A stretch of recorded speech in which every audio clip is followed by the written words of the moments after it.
അന്ന് കൈകൊടുത്ത സ്നേഹത്തോടുകൂടി വേനലവധിക്ക് പിരിഞ്ഞവർ വീണ്ടും ഒത്തുകൂടിയത് ആ യാത്രയ്ക്ക് വേണ്ടിയാണ്.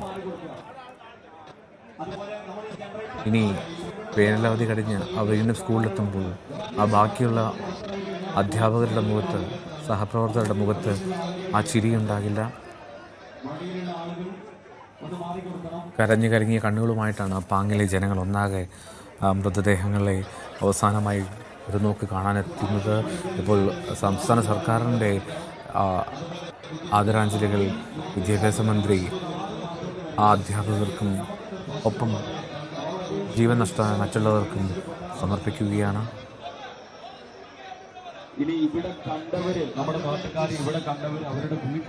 എങ്ങനെ താങ്ങാൻ കഴിയും, എങ്ങനെ ഈ കാഴ്ചകൾ കണ്ടു നിൽക്കാൻ ആ സഹപ്രവർത്തകർക്കും ആ വിദ്യാർത്ഥികൾക്കും ആ ഒറ്റവർക്കും കഴിയും എന്നുള്ളതാണ്. ആ രക്ഷകർത്താക്കൾ, PTA-യിലുള്ളവർ എല്ലാവരും വളരെ വൈകാരികമായി തന്നെ ആ അധ്യാപകരുടെയും ആ കുടുംബാംഗങ്ങളുടെയും സഹപ്രവർത്തകരുടെയും ഒക്കെ വിയോഗത്തെ, അവിചാരിതമായിട്ടുള്ള വിയോഗത്തെ അവർ ഉറ്റുനോക്കിക്കൊണ്ടിരിക്കുകയാണ്. പലരും വിങ്ങിപ്പൊട്ടുന്നുണ്ടായിരുന്നു സംസാരിക്കുമ്പോൾ. പലരുടെയും കണ്ണുകൾ കലങ്ങി നിൽക്കുകയാണ്. കണ്ണുനീർ ധാരധാരയെ ഒഴുകുന്നുണ്ട്. ഒരിക്കലും ഉണങ്ങാത്ത ഒരു മുറിവായി പാങ്ങിൽ ഈ 9 പേർ നിലനിൽക്കും. മറക്കാൻ കഴിയാത്ത ഒരു അവധിക്കാലമായി പാങ്ങുന്ന ആ കൊച്ചു ഗ്രാമത്തിലുള്ളവർക്ക് മാറും ഈ ദിവസം എന്നുള്ളതാണ്. വെള്ളിയാഴ്ച ഇന്നലെ രാവിലെയാണ് അവർ ആ പാങ്ങിലെ LP സ്കൂൾ മുറ്റത്ത് നിന്ന് യാത്ര തിരിക്കുന്നത്. 13ാം ഹെയർപിൻ വളവിൽ വെച്ചാണ് ആ വാഹനത്തിൻ്റെ നിയന്ത്രണം നഷ്ടപ്പെട്ട് ആ ട്രാവലർ സംരക്ഷണ ഭിത്തിയിൽ ഇടിക്കുന്നതും അതിനുശേഷം തലകീഴായി ഏതാണ്ട് 500 അടി താഴ്ചയിലേക്ക് ആ വാഹനത്തിൻ്റെ മുഖം കുത്തി വീഴുന്നത്. വണ്ടി പൂർണ്ണമായിട്ടും തകർന്ന അവസ്ഥയിലായിരുന്നു. ആ വണ്ടിയിൽ നിന്നും വളരെ പാടുപെട്ടാണ് പലരെയും പുറത്തേക്ക് ഇറക്കിയത് തന്നെ. ആ വണ്ടിയുടെ ദൃശ്യങ്ങൾ കണ്ടവർ തന്നെ ഇപ്പോഴും നമുക്ക് ഊഹിക്കാൻ കഴിയും എത്രമാത്രം വലിയൊരു ദുരന്തമാണ് ആ സംഘം നേരിട്ടത് എന്ന്. ചിലരൊക്കെ ആ വന്ന് പതിക്കുന്ന ആഘാതത്തിൽ ആ വാഹനത്തിൽ നിന്നും തെറിച്ച് പുറത്തേക്ക് വീണിരുന്നു. ചിലർ ആ റോഡിലും, ചിലർ അതിൻ്റെ ആ കുന്നിൻ്റെ ആ കൊക്കയുടെ ചെരുവിലുമൊക്കെ തെറിച്ചു കിടക്കുന്ന സാഹചര്യമായിരുന്നു. രക്ഷാപ്രവർത്തനം നടത്തിയവർ സംഭവ സ്ഥലത്ത് തന്നെ വെച്ച് 8 പേർ മരിച്ചിരുന്നു എന്ന് സാക്ഷ്യപ്പെടുത്തുന്നുണ്ട്. അതിൽ ആ മകൻ, മരിച്ച അധ്യാപിക സൊഹറയുടെ മകൻ 12 വയസ്സുള്ള ഹിഷാം ആണ് പിന്നീട് പൊള്ളാച്ചിയിലെ ആശുപത്രിയിൽ എത്തിച്ച ശേഷം ജീവൻ നഷ്ടമാകുന്നത്. പ്രധാന അധ്യാപിക P. അജിത, അധ്യാപകരായിട്ടുള്ള റംല, സുഹറ, ആശ,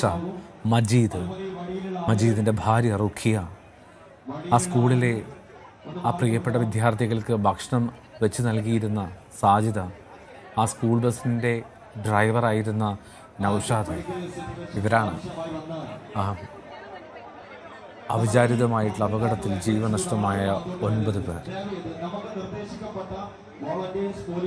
അധ്യാപികയായിട്ടുള്ള ഷക്കീന, അവരുടെ 10 വയസ്സുള്ള മകൾ മസ്നീൻ, സാജിദയുടെ മകൻ ഷഹദീൻ, ട്രംബോ ട്രാവൽ ഡ്രൈവർ മുഹമ്മദ് ഹാഫിസ് എന്നിവരാണ് ഇപ്പോൾ ചികിത്സയിലുള്ളത്. മസ്നീൻ്റെ ആരോഗ്യനില തൃപ്തികരമാണ്. ബാക്കിയുള്ള 3 പേരുടെയും ആരോഗ്യനില അത് ഗുരുതരമാണ്. 48 മണിക്കൂർ ഒബ്സർവേഷനിലാണ് ഇപ്പോൾ അവരുള്ളത് കോയമ്പത്തൂരിലെ ആശുപത്രിയിൽ. മസ്നീനെ ഇപ്പോൾ പെരിന്തൽമണ്ണയിലെ ജില്ലാ ആശുപത്രിയിലേക്ക് മാറ്റിയിട്ടുണ്ട്. മസ്നീൻ അറിഞ്ഞിട്ടില്ല അവളുടെ പ്രിയപ്പെട്ട ഉമ്മ ഷക്കീന അവരെ വിട്ടുപോയി എന്നുള്ള കാര്യം. ഇതൊന്നും അറിയാതെ പെരിന്തൽമണ്ണയിലെ ആശുപത്രിയിൽ അവൾ ചികിത്സ സ്വീകരിക്കുകയാണ്.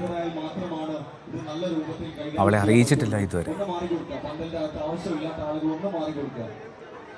ആ അപകടത്തിൽ ആ ട്രാവലർ പെടുമ്പോൾ അതിൻ്റെ തൊട്ട് പിന്നാലെ ഉണ്ടായിരുന്ന ഒരു ടാക്സി ഡ്രൈവർ, അദ്ദേഹമാണ്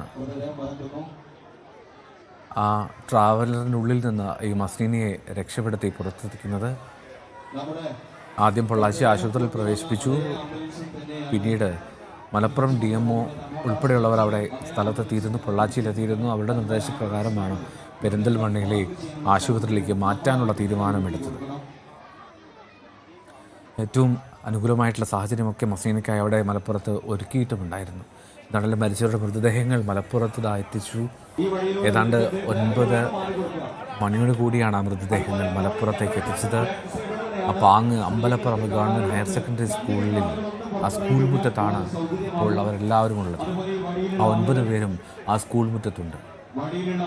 1 മണിക്കൂറോളം സമയം പൊതുദർശനം ഉണ്ടാകുമെന്നാണ് അറിയിക്കുന്നത്. പക്ഷേ എത്രത്തോളം അത് സമയബന്ധിതമായി പൂർത്തിയാക്കാൻ കഴിയുമെന്നുള്ളത് സംശയകരമാണ്. കാരണം അത്രയേറെ പ്രിയപ്പെട്ടവർ, അത്രയേറെ സ്നേഹിതർ, അവരെ കണ്ട് പരിചിതരായിട്ടുള്ളവർ, അവരുടെ നാട്ടുകാരെല്ലാവരും അവരൊരു നോക്ക് കാണാനായി ആ പാങ്ങിലെ അമ്പലപ്പറമ്പ് ഗവൺമെൻറ് ഹയർ സെക്കൻഡറി സ്കൂളിലെ ആ മുറ്റത്തേക്ക് എത്തിയിട്ടുണ്ട്.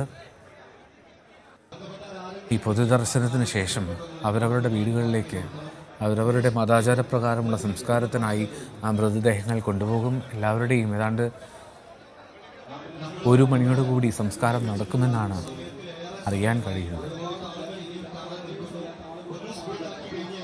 ഒരുപക്ഷെ ആ യാത്ര ഇന്നലെ സന്തോഷകരമായി പൂർത്തിയായിരുന്നുവെങ്കിൽ ഇന്നലത്തെ വിശേഷങ്ങളുമായി മറ്റധ്യാപകരെ വിളിച്ച് സംസാരിക്കേണ്ട 9 പേരാണ് അവരാണിപ്പോൾ ചേതനയേറ്റ് മറ്റുള്ളവർക്ക് മുന്നിൽ മറ്റുള്ളവരുടെ കണ്ണിൽ കണ്ണീരായി അവിടെ തുളുമ്പി നിൽക്കുന്നു.